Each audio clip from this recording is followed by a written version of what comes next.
Hey guys, today I'm gonna show how to activate or deactivate your brake warning indicator. Go to Instruments, 17, then Coding, Long Coding Helper. Click yes, yes.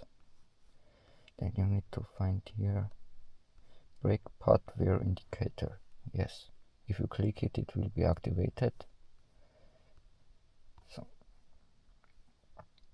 then click to it. It's now activated.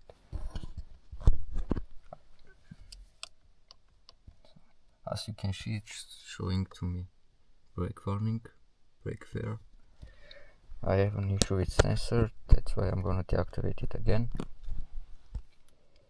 Coding, run coding helper, yes, yes.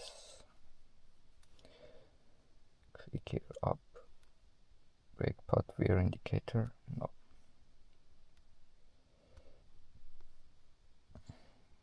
Do it. So that was close controller, go back. That was. Thanks for watching.